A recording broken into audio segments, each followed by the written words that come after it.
El tema bautismo en agua. Amén. Vamos a estar mirando ese tema, ¿verdad? Para después, la próxima semana viene el bautismo en el cuerpo y luego el bautismo en el espíritu. Amén. Vamos a estar explicando esos tres temas que están muy interesantes, muy llenos de riqueza espiritual, que vamos a entender y comprender muchas cosas. Amén. Hasta aquí, ¿cuántos han aprendido algo en la escuela de líderes, hermanos? Amén, han aprendido. Agárrense, estudien, ¿verdad? Hagan sus tareas en casa y traten de estudiar el folleto, porque no vaya a ser que de repente se me chispotee y les haga un examen de todo lo que ya han estudiado. Amén, haciéndole preguntas de lo que ya han estudiado. Entonces, de repente les haga un examen bimestral. Necesitan estar ahí bien filudos. Mi intención, hermano, no es darles carrilla. Mi intención es que se preparen y se capaciten, porque de nada va a servir, hermano, que estemos aquí y que al último digamos no aprendí nada. No, la cuestión es que aprendamos, ¿verdad? Y mi intención al darle tarea no es de que usted tome tiempo haciendo tareas, no tanto eso, sino que usted tenga tiempo de repasar el tema en su casa nuevamente y poder de esa manera aprender más, ¿verdad? Y que se le vaya quedando y refrescándose. Incluso, hermano, los temas de la escuela de líderes están en el internet. Usted lo busca ahí y ya están los estudios, todos los que hemos dado aquí. Usted lo puede repasar nuevamente, ya lo puede ir repasando, para que incluso cuando está haciendo su tarea puede estar usted ahí en la computadora, si es que tiene acceso al internet, y puede estar usted repasando lo que el maestro dijo, ¿verdad? Y de esa manera usted puede agarrarle con más facilidad. Amén. Gloria al Señor Jesús. Bueno, el tema bautismo en agua, introducción. Aquí enfrente, hermanitos, gloria a Dios. Dios bendiga a la familia partida que ya llegó. ¿Cuántos le dan la bienvenida aquí a los hermanos? Tarde pero sin sueño, ¿verdad? Aleluya. Bautismo en agua.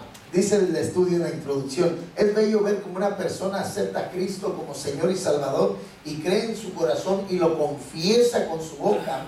Dice, pero sin embargo debe dar el siguiente paso, ¿verdad? De ser bautizado en agua. O sea que no solamente la persona se debe de convertir a Jesucristo y aceptarlo como Señor y Salvador de su alma, ¿verdad? Pero también sigue el siguiente paso, que es el bautismo en agua. Amén. Entonces, la importancia del bautismo en agua. Vamos a ver en Hebreos capítulo 6, verso 1 al 2, dice: por tanto, dejando ya los rudimentos de la doctrina de Cristo. Antes de todo, ¿alguien sabe lo que es rudimento? ¿Qué es rudimento, hermano?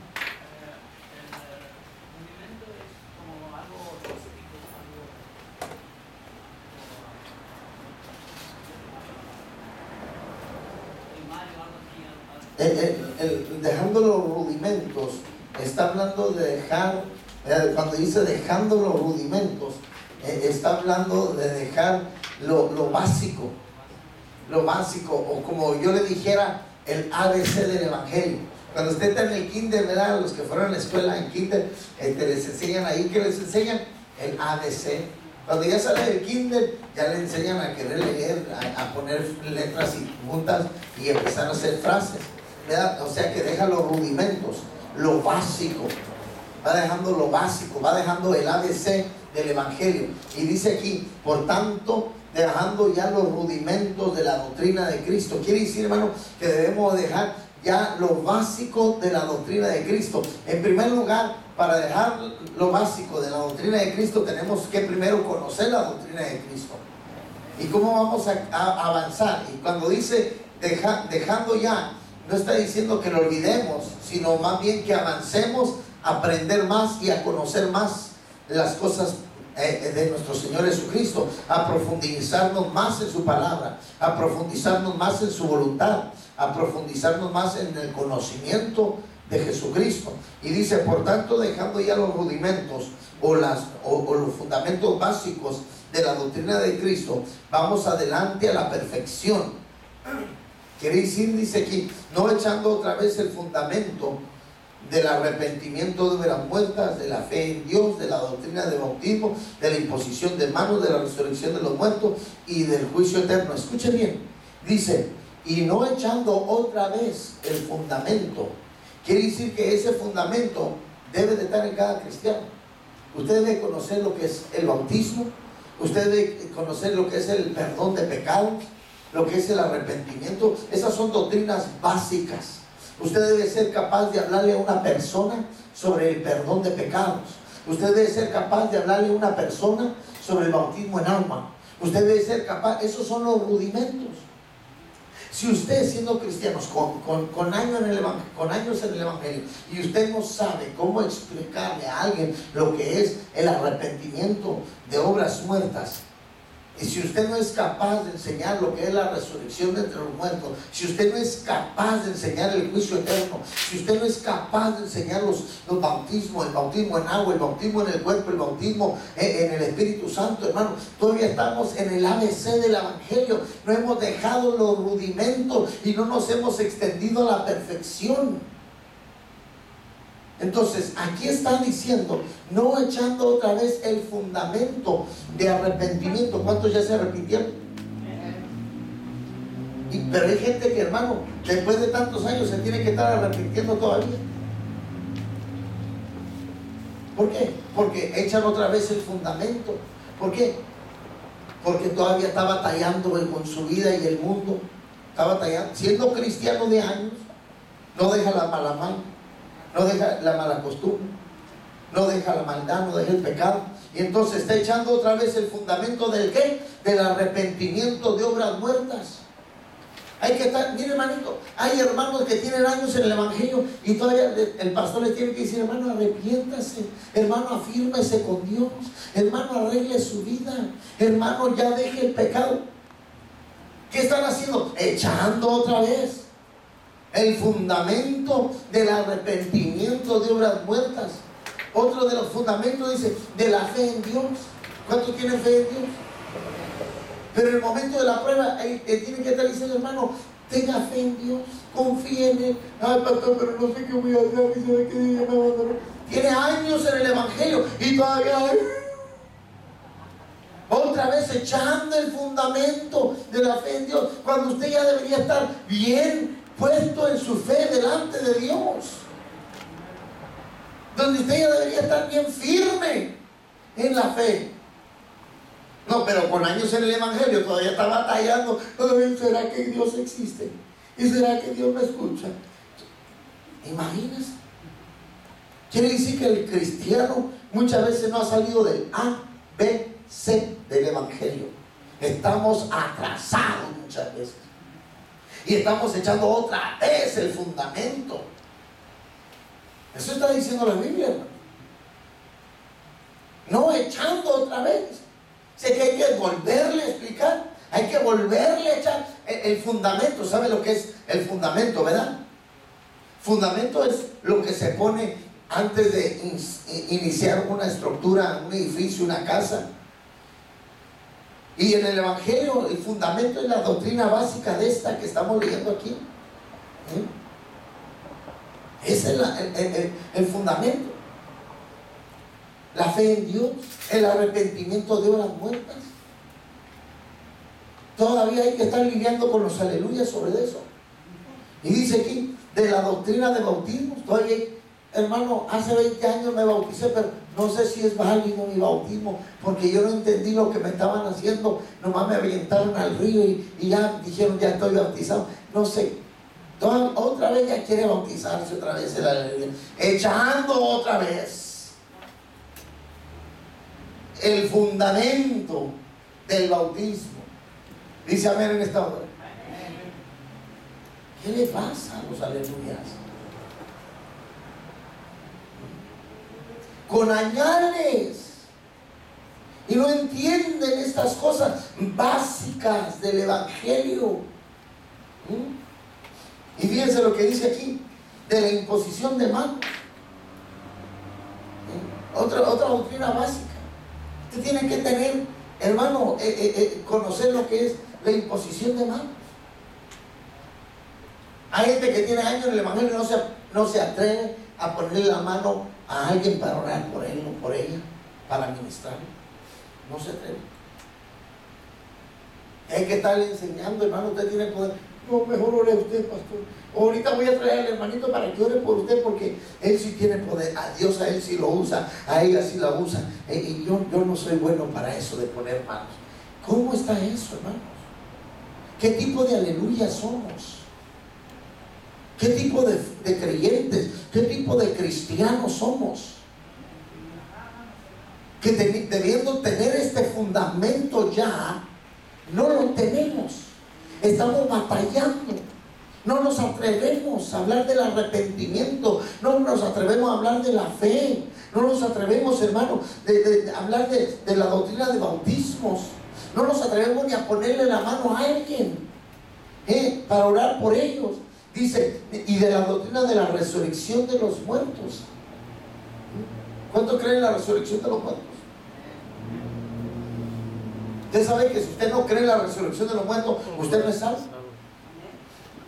Así de sencillo. Usted tiene que creer en la resurrección de los muertos, si no, no es salvo. Porque la Biblia dice, en el libro de Romanos, capítulo 10, dice que si creyeres en el corazón, serás salvo.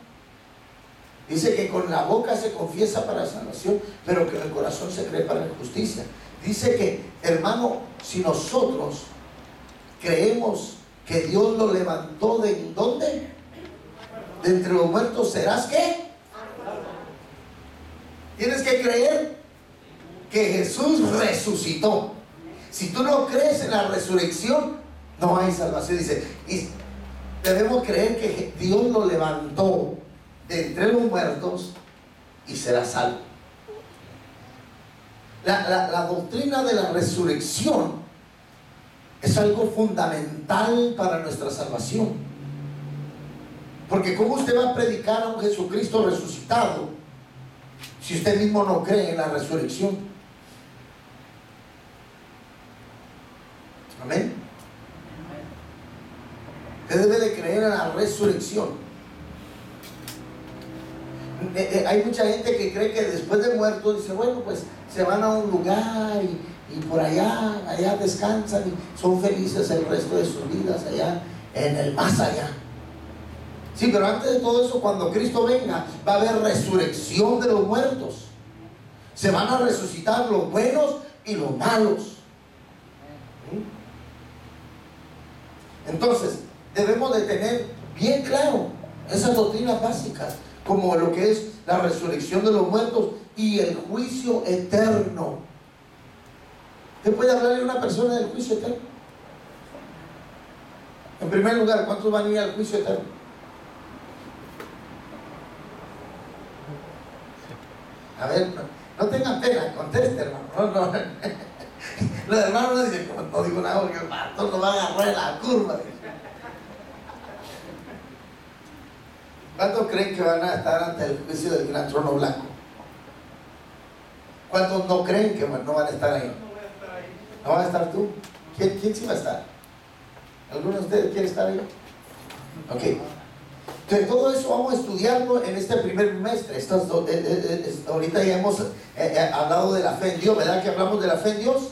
Hablamos del arrepentimiento de obras muertas, ¿verdad que sí? Entonces ahorita ya estamos en los bautismos y luego vamos a estar en el otro bimestre, vamos a hablar sobre la imposición de manos, pero en este bimestre vamos a hablar de la resurrección de los muertos y del juicio eterno.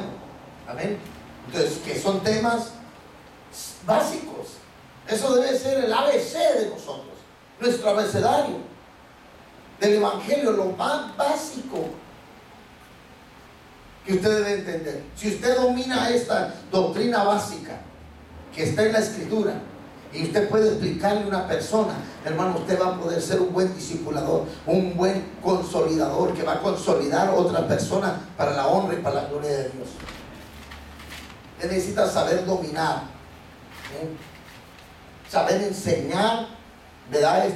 Estas doctrinas básicas, fundamentales. Entonces, por eso es que la Biblia nos recomienda, dice, no echando otra vez, porque hay gente que hay que estarles diciendo después de tantos años lo mismo, la doctrina básica. Arrepiéntase, hermano. 20 años en el Evangelio y no se quiere arrepentir. Imagínense.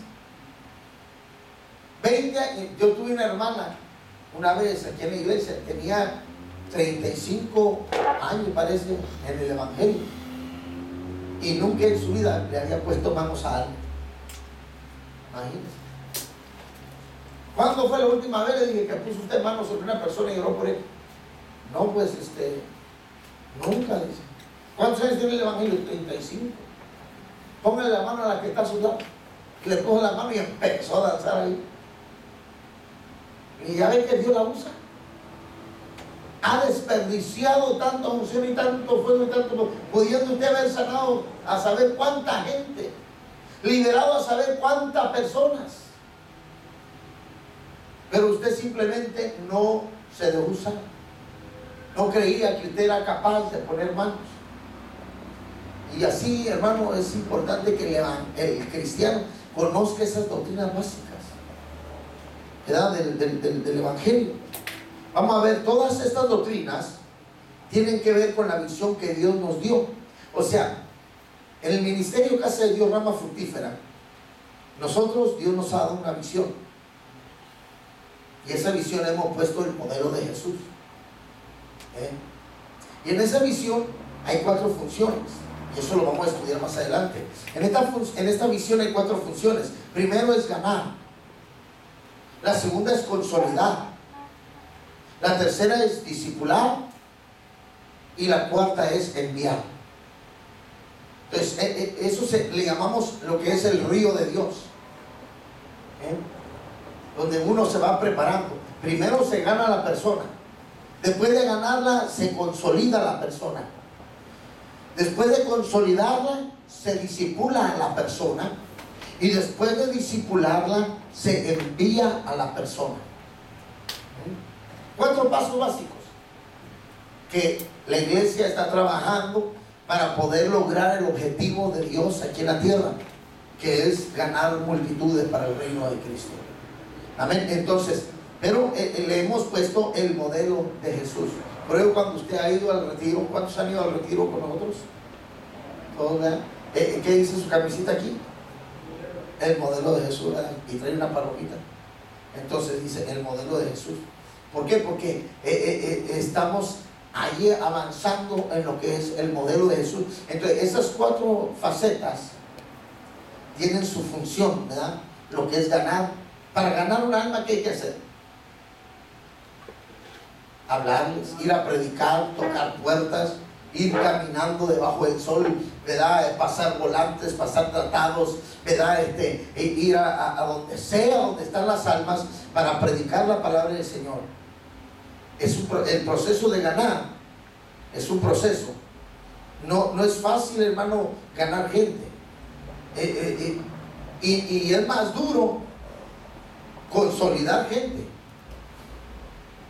Porque tú puedes traer una persona, pero retener a la persona es otra historia. ¿Cuántas almas no han llegado y no se han podido quedar? Porque después de ganarlas hay que consolidarlas,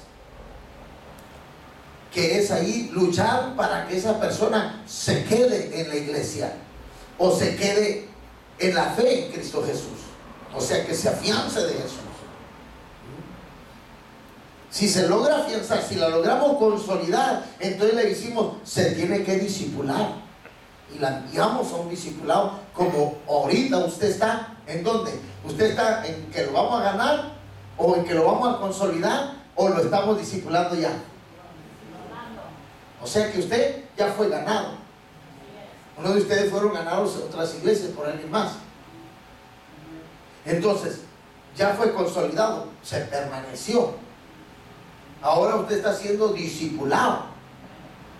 Después del discipulado, ¿qué viene? Dije, enviado. O sea que a ustedes lo van a enviar el Señor. A unos al África a predicarle, a otros a las Filipinas, a otros a México, a otros a Centroamérica, a otros a diferentes estados de los Estados Unidos, las ciudades circunvecinas. Este evangelio tiene que ser esparcido por todas partes. Amén, hermanos.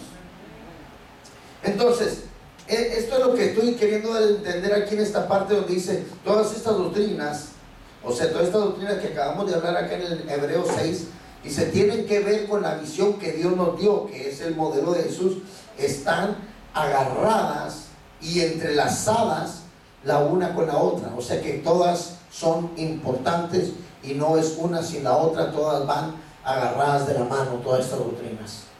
Amén, hermanos. Entonces, con arrepentimiento de obras muertas y la fe en Dios ganamos a la gente para Cristo, ¿sí o no, hermanos? Si la gente se arrepiente de sus obras muertas y tiene fe en Dios, ganamos a las personas para Cristo, ¿verdad? Entonces, para luego, después de que las hayamos ganado, las consolidamos, dice aquí, y luego las discipulamos, para luego las vamos a enviar. Ahí está ya explicado en brevemente las 4 facetas de lo que es el trabajo que estamos haciendo aquí en la iglesia, y que apenas vamos gateando en la misión. Vamos gateando. Muchos de los que están ahorita, que ya cursaron la escuela, vienen siendo el fundamento juntamente con ustedes, porque la visión no se puede empujar con 2 o 3 personas. Se necesita un buen equipo, bien formulado, bien equipado, bien preparado y capacitado para poder llevar esta visión hacia donde Dios quiere. Entonces, por eso es que estamos tomando el tiempo en discipular a todos aquellos que quieren ser discipulados, porque ustedes van a formar parte de un equipo, hermano, que va a ser el fundamento de un mover glorioso, hermano, en este ministerio antes de la segunda venida de Cristo Jesús. Por eso es que estamos aquí para prepararnos. No estamos aquí para jugar. Aquí yo no estoy, hermano, para entretenerlo o para darle un simple estudio. Yo estoy aquí para formar, para preparar. ¿Qué dice la escuela? ¿Cómo se llama la escuela? Escuela de líderes, pescadores de hombres. O sea, esta escuela es para formarlos en pescadores de hombres. Ese es nuestro plan. Nuestro plan no es llenarlo de conocimiento en la cabeza. Nuestro plan es de convertirlos a ustedes en pescadores de almas. Que usted vaya y traiga almas para el reino de Jesucristo. Y muchos van a cursar el curso y van a ser ganadores de almas. Otros van a adormecer el llamado porque no quieren avanzar.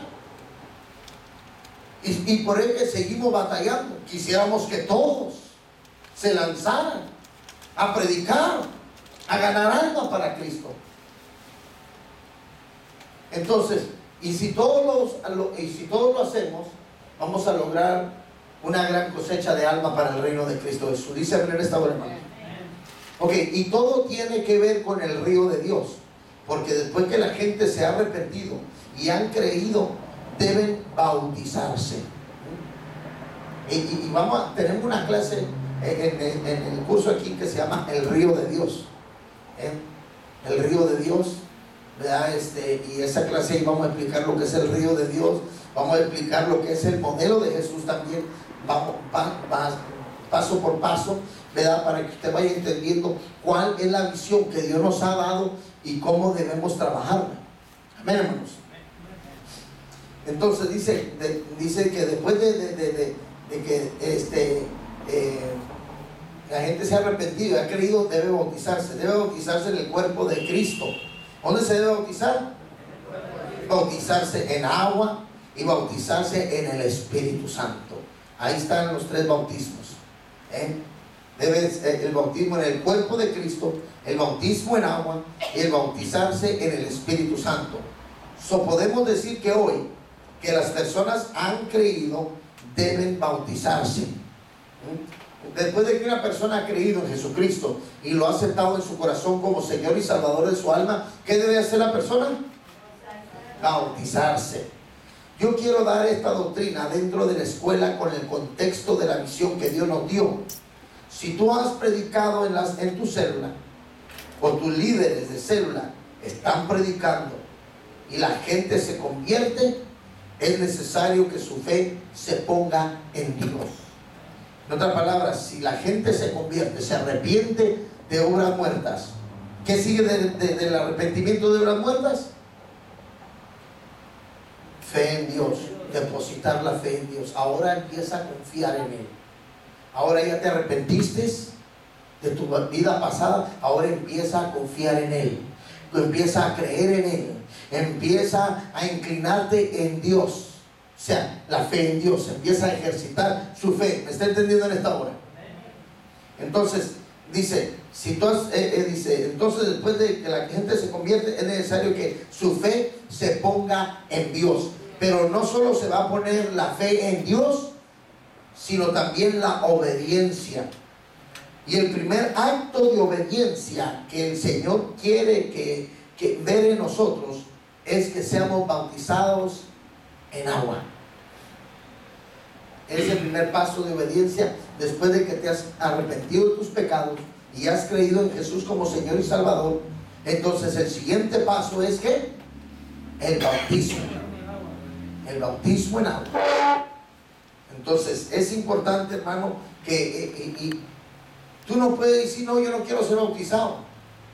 Tienes que ser bautizado. Necesitas ser bautizado. Si ya creíste en Jesús y estás decidido a vivir una vida limpia delante de Dios, es necesario el bautismo en agua. Díseme en esta hora. El primer acto de obediencia, vamos a ver en Marcos 16, 15 al 16, dice, y les dijo, id por todo el mundo y predicad el evangelio a toda criatura. El que creyere y fuere bautizado será salvo, mas el que no creyere será condenado. Entonces aquí dice que vayan por todo el mundo y prediquen el evangelio a toda criatura. El que creyere y fuere ¿qué? Bautizado será salvo. Entonces hay que creer y ser bautizados para ser salvos, mas el que no creyere será condenado. ¿Qué es lo que debemos predicar, hermanos? El arrepentimiento. ¿Cuál es tu mensaje que vas a ir a predicar a las calles? ¿O vas a ir tú a decir, vas a ir a invitar a una persona, le vas a ir a dar un tratadito de la iglesia, una invitación? Te invito, mira que vamos a tener un cantante este fin de semana. Porque hay gente, hermano, que nomás cuando hay un cantante, un invitado especial, ahí invitan a todo el mundo. Pero eso no es predicar. Predicar no es invitación. Traje un invitado, sí. Lo trajo para ver al predicador, lo trajo para ver al cantante, a ver cómo canta bonito, porque después de ahí ya nunca llega la persona, hasta que llega otro cantante. ¿No se ha dado cuenta? Que hay gente que nomás para los eventos llega. ¿Por qué? Porque muchos cristianos hacen invitaciones para ver un cantante. Y la invitación de la iglesia, la invitación de nosotros, no es invitar a una persona a ver un cantante, es predicar el arrepentimiento. Predicar el arrepentimiento de obras muertas. Dice amén en esta hora, hermanos. Ese es el mensaje de nosotros. ¿Qué predicó Jesús? Arrepentidos, porque el reino de Dios se ha acercado. Entonces, ese es el mensaje que Jesús predicó. Y ese es el mensaje que nosotros debemos estar llevando a las calles a predicar. Es el mensaje que debemos estar yendo a llevar a los vecindarios, a los apartamentos, a las esquinas, a las plazas, a los lugares donde está la gente perdida allí. Uno de mis hijos llegó a la casa el otro día, el martes. Dice, papá, fuimos allá a evangelizar, porque los jóvenes están saliendo a evangelizar. Imagínense más que los adultos. Y los jóvenes a veces no son tan espirituales como uno. Son más malcriados, son más indiferentes, no les gusta aplaudir, no les gusta cantar, prefieren estar ahí platicando entre ellos. Los jóvenes son muy inquietos. En vez de los criticamos, jóvenes no hacen caso, los jóvenes no quieren someterse, pero andan predicando ahí en las calles. Y no, pues fueron a llevarles comida. Este martes pasado fueron a llevarles comida allá donde hay gente homeless, gente perdida. Fueron a llevarles, fueron a predicarles, fueron a orar por ellos. Entonces quiere decir que, hermano, se necesita hacer el trabajo. Entonces, el mensaje del arrepentimiento es el mensaje que debemos estar llevando. Arrepentidos, porque el reino de los cielos se ha acercado. Es el mensaje que debemos estar llevando. Un mensaje de arrepentimiento. Cuando nosotros predicamos la palabra del Señor y la gente se ha convertido al Señor Jesús, debemos velar y saber que no vamos a forzar a nadie, pero sí vamos a instruir a todos. No sé si me le pueden dar un estudio aquí a mi hermano. Gracias. Entonces, cuando nosotros predicamos la palabra del Señor a la gente que se ha convertido al Señor Jesús, debemos velar y saber que no vamos a forzar a nadie, pero sí vamos a instruir a todos. ¿Qué quiero decir con esto? Que a la gente, ¿verdad? Que nos ganamos para Cristo. Es nuestro deseo que sean instruidos, que sean preparados, pero no podemos forzar a nadie. No podemos forzar a nadie, pero sí vamos a educarlos a todos. Que vamos a educar. Ya si tú no quieres predicar, ese es tu problema. Cuando llegues allá a la presencia del Señor, Señor, yo no supe predicar. ¿Cómo que no? Si mi siervo se dedicó un año entero contigo discipulándote, formándote en un pescador de hombres. No me vengas a mí a decir que no pudiste ganar un alma. ¿Me está entendiendo en esta hora? Entonces, no vamos a forzar a nadie, pero sí lo vamos a educar a todos. Y ya con la educación usted sabrá lo que hace. ¿Me explico? Yo quiero que todos echen para adelante y que todos empujen la visión del Señor aquí en Pomona y donde Dios nos permita predicar la palabra, hermanos, pero no podemos forzar a nadie. Pero sí queremos que todos lo hagan. La instrucción es obedecer al Evangelio, obedecer a la palabra, obedecer al Señor Jesús. Y Él ha dicho que se bauticen en agua. Entonces, en la obediencia empieza desde que uno se convierte. Si te convertiste, hermano, te convertiste para obedecer el Evangelio. Y el primer paso de obediencia es el bautismo en agua. Es necesario que cada persona, ¿verdad?, que llegue a las células, que se vaya convirtiendo en las células, le vayamos enseñando que necesitan bautizarse en las aguas. Dice amén en esta hora. La primera creencia que hay que desechar es lo que la gente piensa, que pudo haber sido bautizado cuando era niño y que ahora ya no necesita bautizarse. ¿Cuántos fueron bautizados de niños?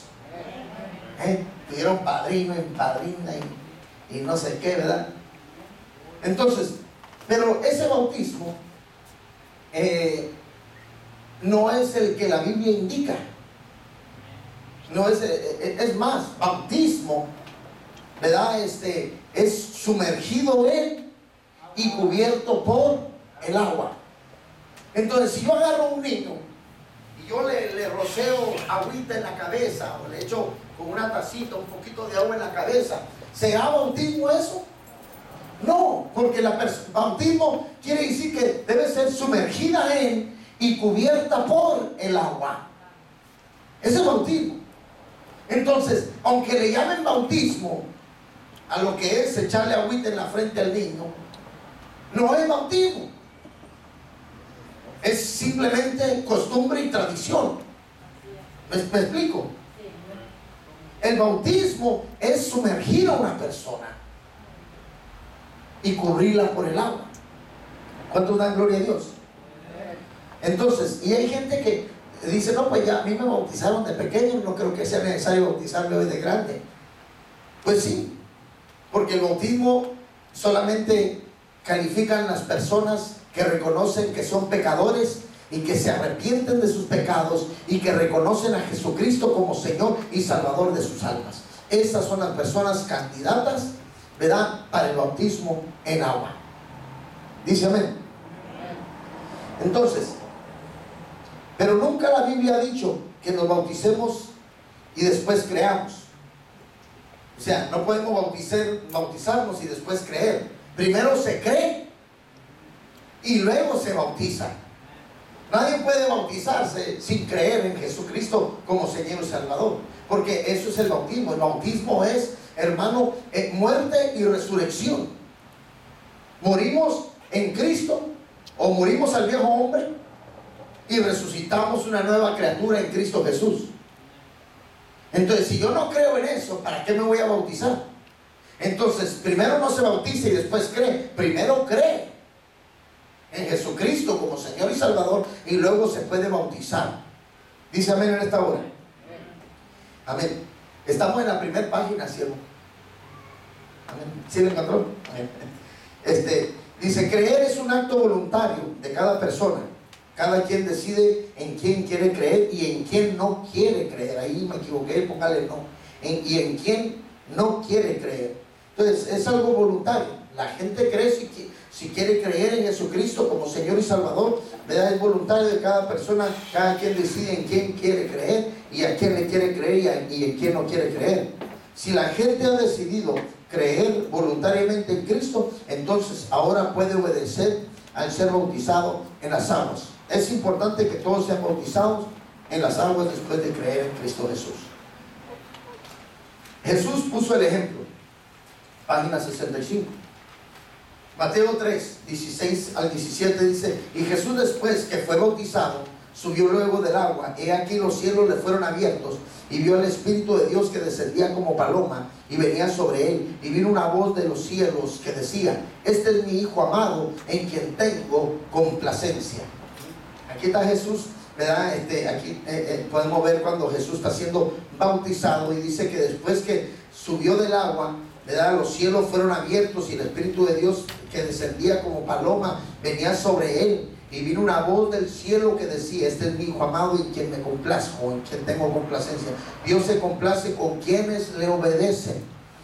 Entonces, cuando Dios dijo: este es mi Hijo amado, en quien tengo complacencia, hermano, quiere decir que Él se estaba complaciendo porque su voluntad estaba siendo ejecutada. Jesucristo era hermano, era un hijo obediente al Padre. Es algo bien importante que nosotros debemos tener en mente, hermano, que como hijos de Dios ahora tenemos que ser gente obediente. Ya no somos hijos de la desobediencia, ahora somos hijos de la obediencia. Dice amén en esta hora. Somos hijos obedientes. En Dios se complace con quienes le obedecen. En Marcos 1, 10 y 11 dice: y luego, cuando subía del agua, vio abrirse los cielos y el Espíritu como paloma que descendía sobre él. Y vino una voz del cielo que decía: tú eres mi Hijo amado, en ti tengo complacencia. Dios se complace en los que le obedecen. Una de las cosas, hermano, que hay gente que quieren que Dios les hable bonito y que Dios les diga: me agrado de ti. Pero son unos grandes desobedientes. ¿Qué le pasó a Caín? ¿Se acuerda de Caín en Génesis capítulo 4? Dice que después de que Caín había matado a su hermano Abel, dice que, ¿verdad?, Dios le habló y le dijo: Caín, ¿dónde está tu hermano? Y yo qué sé, ¿acaso soy su guarda? ¿Y acaso yo soy su guarda, el que lo cuida? ¿Verdad? Y entonces, pero antes de eso, dice que cuando llegaron a la presencia de Dios, llegó el tiempo de ofrecer sacrificio, ofrenda a Jehová. Y dice que Abel ofreció lo mejor de sus ovejas, y Caín ofreció lo mejor del producto de la tierra. Hay gente que dice que Caín ofreció lo más feo, lo más podrido, lo más malo. No, Caín también ofreció lo mejor del producto de la tierra. Caín ofreció lo mejor, igual que Abel también ofreció lo mejor. Pero Dios no miró con agrado la ofrenda de Caín, pero sí miró con agrado la ofrenda de Abel. Ahora, ¿por qué? ¿Por qué Dios mira la ofrenda de Abel con agrado, pero no mira la ofrenda de Caín con agrado? Si las dos eran lo mejor, trajeron lo mejor de ellos. Entonces, la razón está porque Dios, ¿verdad?, le dice a Caín: Caín, ¿por qué decayó tu semblante? Porque Caín, hermano, ¿verdad?, miró que Dios no se agradó de la ofrenda de él. Y entonces dice que su semblante decayó, ¿verdad?, y su estado cambió. Su rostro se le miró el disgusto, el enojo. el coraje que agarró, porque Dios no miró con agrado su ofrenda. Y entonces Dios le dice: Caín, si hicieres el bien, serás enaltecido. Ahí está la clave. ¿Qué era lo que Caín no hacía? Caín no hacía el bien. La Biblia dice que Caín era del maligno desde el principio. Caín era un hombre que sabía que existía un Dios, reconocía a Dios como Señor y como Dios, el creador del universo y todo. Sin embargo, no vivía bajo las normas de Dios.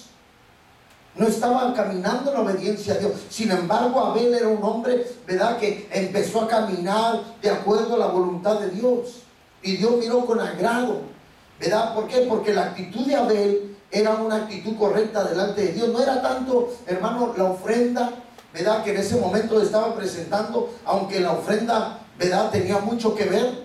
Pero cuando Dios le dice aquí en Génesis, vamos allá rápidamente para que usted mire. En Génesis capítulo 4,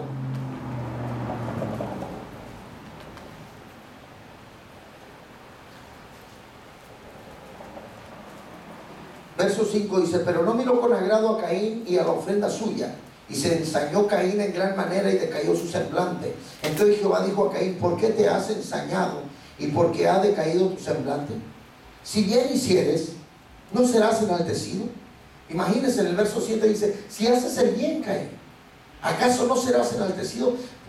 En otras palabras, en el momento de su ofrenda, él no fue enaltecido como Abel. ¿Por qué? Porque él no estaba haciendo el bien en su vida cotidiana, en su vida diaria. Dice: si bien hicieres, no serás enaltecido. Y si no hicieres el bien, el pecado está a la puerta, y con todo esto a ti será su deseo, y tú te enseñorearás de él. Entonces ahí Dios le dice a Caín: ¿sabes qué, Caín? Tu vida no puede ser enaltecida porque no has hecho el bien. Hay gente que no hace el bien y quiere que Dios no le hable duro, y quiere que Dios lo acepte, ¿verdad?, en su conducta, en su mal comportamiento, en su mal proceder. No, Dios no aprueba eso. Dios aprueba una vida recta. Dios aprueba una vida, ¿verdad?, limpia delante de Él. Ahora, Abel trajo lo mejor de sus ovejas, lo más gordo. Y la Biblia habla que sin derramamiento de sangre no hay remisión de pecados. Entonces, tuvo que haber derramamiento de sangre. Ahí está Abel reconociendo, ¿verdad?, que debe haber un reconcilio del ser humano hacia Dios. Y entonces Abel sacrifica lo mejor de sus ovejas, ¿verdad?, y trae su ofrenda a Jehová. Y entonces su ofrenda es aceptada en primer lugar porque Abel le trajo lo que Dios estaba demandando. No le trajo cualquier cosa, le trajo lo mejor de sus ovejas. Era un cordero, era lo que se necesitaba, hermano, para sacrificar, ¿verdad?, para pedir perdón delante de Dios. Y entonces, hermano, sin derramamiento de sangre no hay perdón de pecados.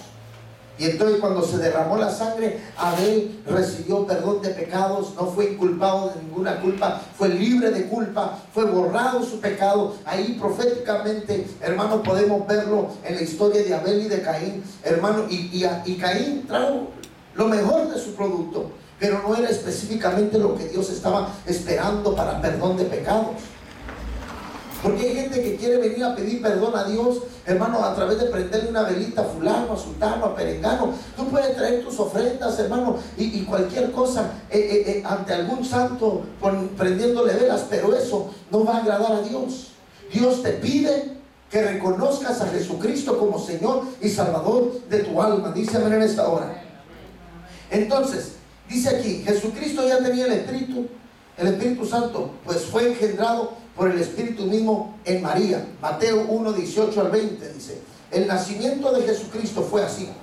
Estando desposada María, su madre, con José, antes que se juntasen, se halló que había concebido del Espíritu Santo. ¿De quién había concebido? Amén.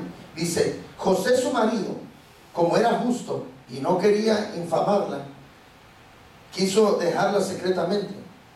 Y pensando él en esto, que un ángel del Señor le apareció en sueños y le dijo: José, hijo de David, no temas recibir a María tu mujer, porque lo que en ella es engendrado del Espíritu Santo es. La palabra dice que es necesario nacer del agua y del Espíritu, pero Jesucristo ya había sido engendrado del Espíritu Santo, ¿sí o no, hermanos?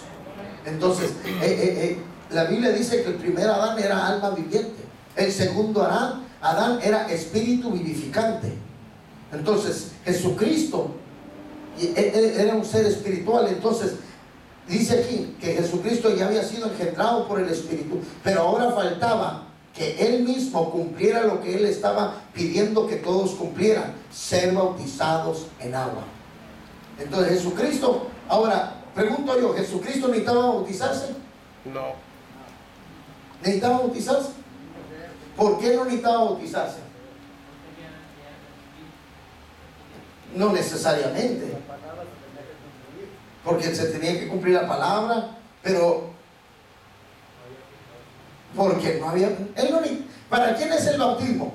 Para los pecadores. Para los pecadores. ¿Jesús era pecador? No. No. Necesitaba bautizarse. Sin embargo, él no, decía Juan: bautícese cada uno de vosotros para el perdón de vuestros pecados. Entonces, Jesús no necesitaba bautizarse porque en Él no había pecado, en Él no había maldad. Sin embargo, Él lo hizo para que se cumplieran las Escrituras. Y por eso es que Dios le dice: este es mi hijo en quien me complazco, porque era obediente. Era un hijo obediente al Padre. Y Dios se complacía en Él. Entonces aquí Jesús, ¿verdad?, está cumpliendo más que todo la Escritura, siendo obediente al Padre, ser bautizado en agua. Marcos 3 al 15. Entonces Jesús vino de Galilea a Juan al Jordán para ser bautizado por él. Mas Juan se le oponía diciendo: yo necesito ser bautizado por ti, y tú vienes a mí.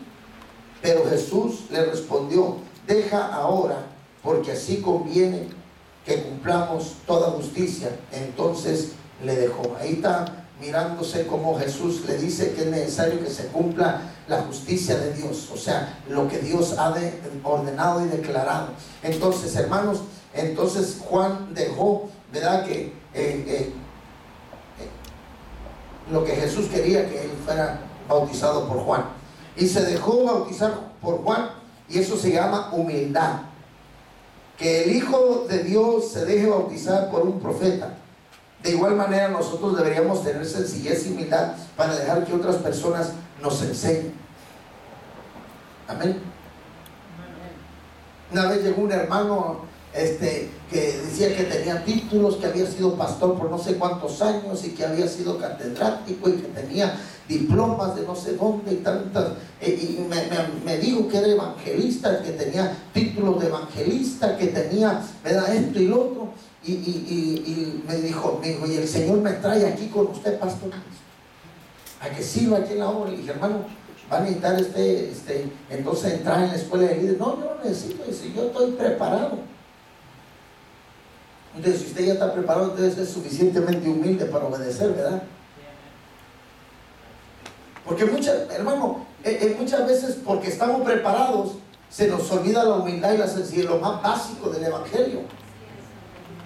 No importa cuánta preparación tú tienes, si tú dices que tú ya estás preparado o preparada, si tú vienes a mí y con tantos títulos y todo, entonces, si yo te digo: hermano, necesito que se meta al curso de la escuela de líderes pescadores de hombres para que se discipule. No, yo no necesito, yo soy esto, yo soy aquí, yo soy evangelista, yo soy profeta, yo soy apóstol, yo aquí estoy con muchas más ganas. Todos sus títulos deben de hacerlo más humilde y no más soberbio y orgulloso y altivo. ¿Me está entendiendo en esta hora? Entonces, Jesucristo era humilde. Entonces, y por eso es que aquí estamos diciendo, hermano, que debemos nosotros ser personas también humildes, para dejar que otros también nos enseñen. Tenemos que ser obedientes para nacer del Espíritu y también para nacer del agua, como Jesús lo enseñó. Entonces, para nacer del Espíritu y también para nacer del agua, como Jesús lo enseñó. Cuando la gente se bautizaba, muchos de ellos salen llenos del Espíritu y salen hablando en otras lenguas. ¿Y por qué? Cuando la gente era bautizada en agua, ¿verdad? Salían hablando lenguas, salían siendo bautizados, porque eso es lo que también Pedro decía: bautícese cada uno de vosotros y recibiréis el ¿qué? El don del Espíritu Santo. Dice: bautícese cada uno de vosotros en el nombre de nuestro Señor Jesucristo y recibiréis el don del Espíritu Santo, decía Pedro a la multitud.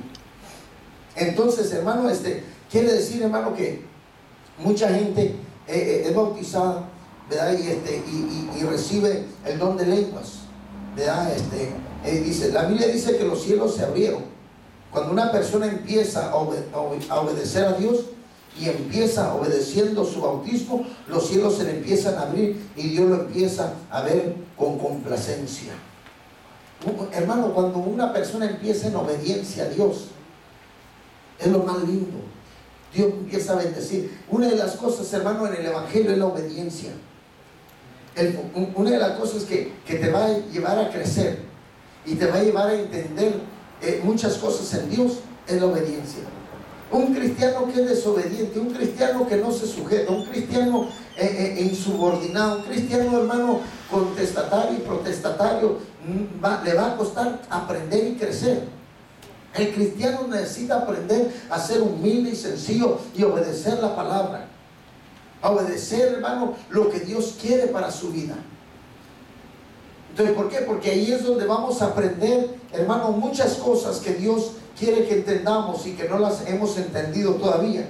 Dice: a Dios le complace ver a los obedientes y empieza a derramar bendiciones sobre sus vidas. Una persona que es obediente, que desde el principio que se convierte a Cristo, empieza, mire, se lo voy a poner de esta manera. Usted ha mirado gente que se ha convertido y dice, y la persona anda bendecida, anda danzando, aplaudiendo, cantando. Usted le encuentra leyendo la Biblia, le encuentra orando a cada rato, le encuentra en ayuno y dice: es que este es mi primer amor. ¿No ha escuchado esa frase? Es que este es el primer amor. ¿Y qué? ¿Usted ya dejó el primer amor y por eso ya no ayuna, ya no ora, ya no lee la Biblia? ¿O qué pasó? Hello. Esa expresión muchos la usan, ¿verdad? Cuando miran a una persona que se acaba de convertir y empieza a obedecer y empieza a caminar y está, ¿verdad? Dios le pone el sentir de leer la Biblia, le pone el sentir de ayunar, de orar, y está esa persona, está obedeciendo al Espíritu que está en ella. Entonces esa persona está siendo obediente y está caminando en su primer amor, como le llama mucha gente, y está ahí, ¿verdad? Siendo bendecida, siendo prosperada. Una persona, como dice, deja su primer amor,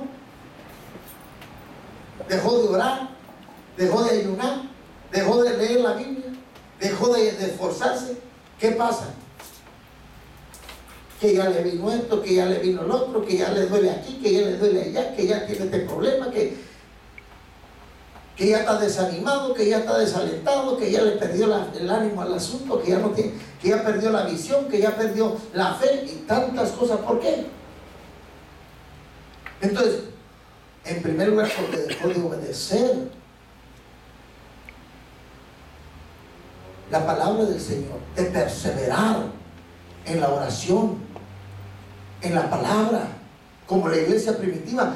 ¿Cómo perseveraban ellos? Partiendo el pan en las casas, compartiendo el pan en las oraciones, en el estudio de la palabra.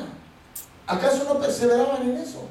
Por eso es que había júbilo, por eso es que había bendición, había gozo, había alegría, había fuego del Espíritu, porque empezaban en obediencia. Pero cuando la gente empieza a desobedecer la voluntad, porque no es cuestión de obedecer al hombre, es cuestión de obedecer al Espíritu Santo, hermano. Cuando usted obedece al Espíritu Santo, cuando usted se sujeta al Espíritu Santo, vienen bendiciones sobre las vidas de los creyentes. ¿Por qué cree que Jesús, hermano, vivió una vida bendecida? Mucha persecución, mucha lucha por el Evangelio.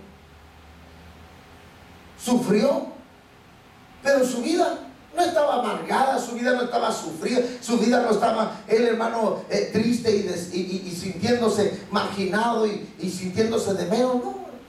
Aunque la gente lo odiaba, aunque la gente lo murmuraba, lo criticaba, buscaban ocasión para encontrarlo en alguna falla, en ocasiones lo querían matar y todo eso, ¿verdad? Pero sin embargo él no permitió que eso entrara en su corazón. Él era sano, él era limpio.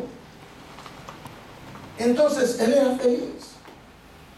¿Por qué? Porque él decidió sujetarse al Padre.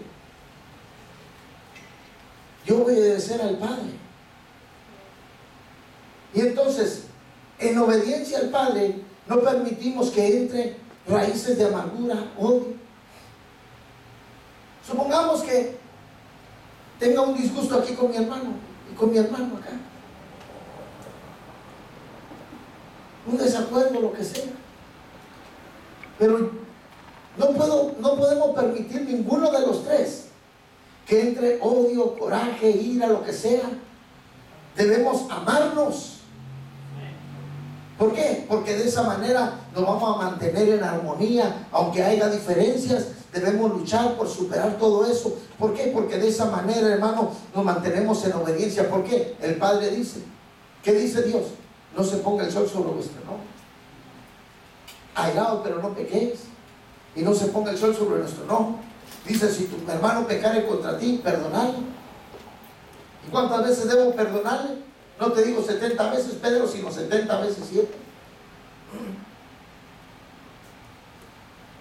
Entonces, necesitamos, hermano, poner por obra la palabra de Dios. Obedecer. Hay gente que dice, yo obedezco a Dios, pero no quiero hablar con el hermano. Me cae gordo el hermano.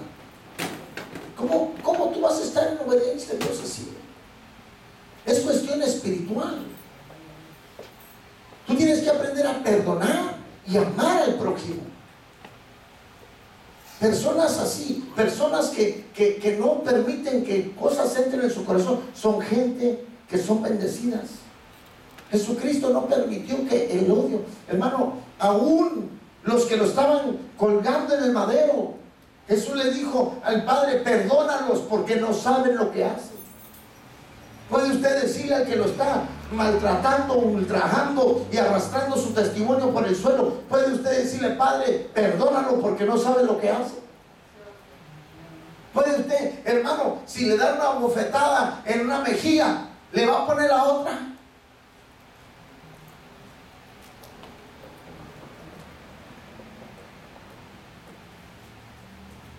Si le quitan la túnica, ¿le va a dar la cama? ¿Aló? ¿Por qué? Porque es ahí donde Dios quiere que su pueblo llegue a un nivel de madurez donde no permitamos que nada de lo que el diablo traiga contra nuestras vidas pueda penetrar en nuestro corazón y herirnos. Y hay mucha gente herida en las iglesias. Están en las iglesias y están heridos, hermano, y lastimados, sintiéndose de menos, sintiendo que nadie los ama, que nadie los quiere, que los miran raro, que aquí, que allá, y caminando, hermano, llenos de lucha y de problemas. ¿Por qué? Porque le llegó. Y uno tiene, mire, hermano, una ocasión, y para seguir aquí con el estudio lo voy a decir, una ocasión. Yo tenía poco tiempo de haberme convertido, hermano, tenía tal vez un año, y hicieron una convención, un año y medio tal vez tenía ya en el Evangelio, y estaban haciendo una convención de todas las iglesias de la organización donde yo estaba, y yo era el copastor de la iglesia, y entonces la convención iba a ser en la iglesia donde yo me congregaba, y entonces llegaron 8 misioneros de México. Y usted sabe, pues los misioneros venían ahí, pues gastaditos del viaje y todo, ¿verdad? Vinieron los misioneros y entonces me conocían los misioneros, porque yo ya había ido a México a hacer unos eventos allá y los habíamos conocido. Y entonces cuando llegaron acá a la convención, estábamos ahí platicando y todo eso, y uno de los, el que venía encabezando el grupito, me dijo, hermano, fíjate que se terminó la convención, íbamos a salir a comer, y me dijo el brother, ¿sabes qué, brother? No traemos dinero para la comida, brother. Dice, gastamos en lo de la gasolina y en todo lo del viaje y todo eso, y eran 7, 8 los que habían venido de allá, y pues venían gastados, y usted sabe que pues en México no tienen la misma facilidad que acá. Entonces dije, mira, brother,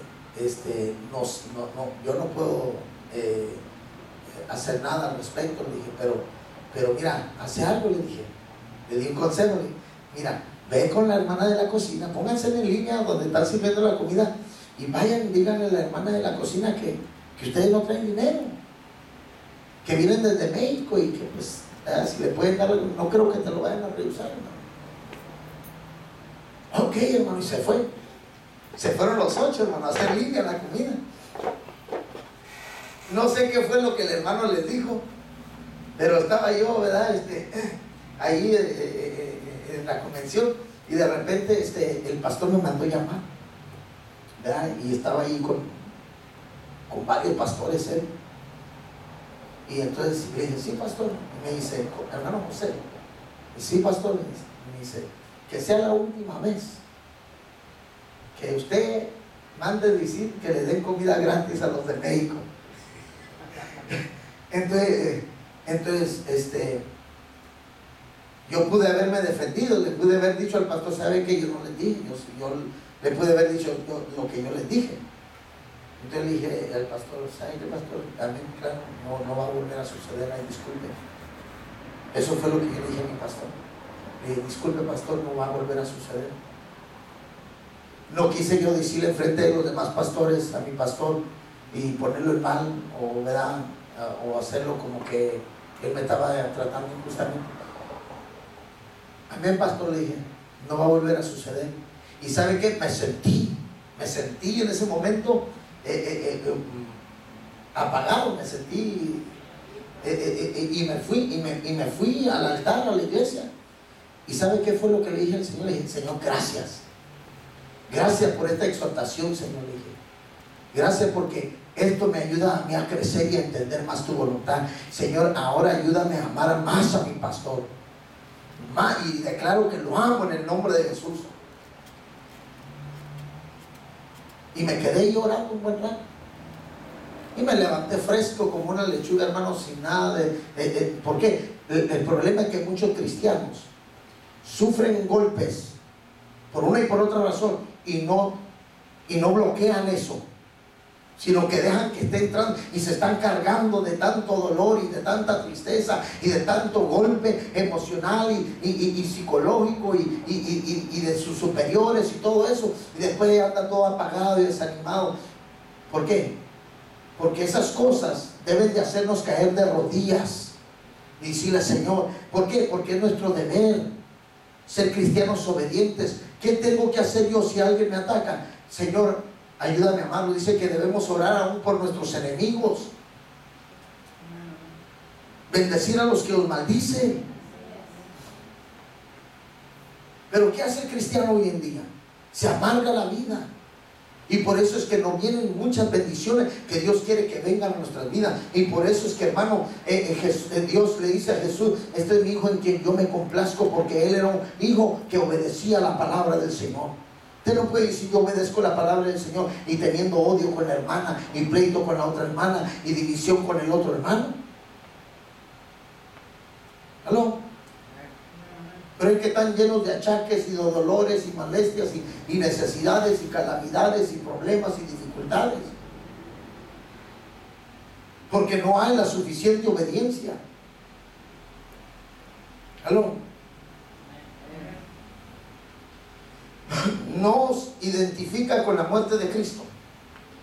Nos identifica con la muerte de Cristo, el bautismo. En Romanos 6, 1 al 8, ¿qué pues diremos? ¿Perseveraremos en el pecado para que la gracia abunde? En ninguna manera, porque los que hemos muerto al pecado, ¿cómo viviremos aún en él? ¿O no sabéis que todos los que hemos sido bautizados en Cristo Jesús hemos sido bautizados en su muerte?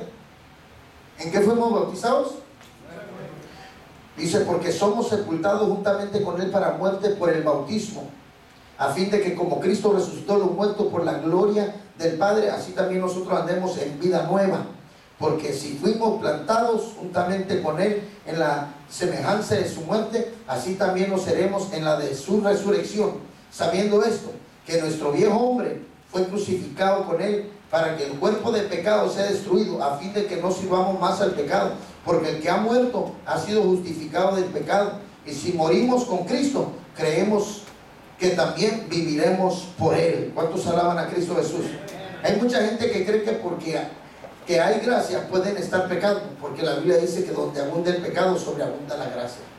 Y la Biblia dice, ¿qué pues diremos? ¿Perseveraremos en el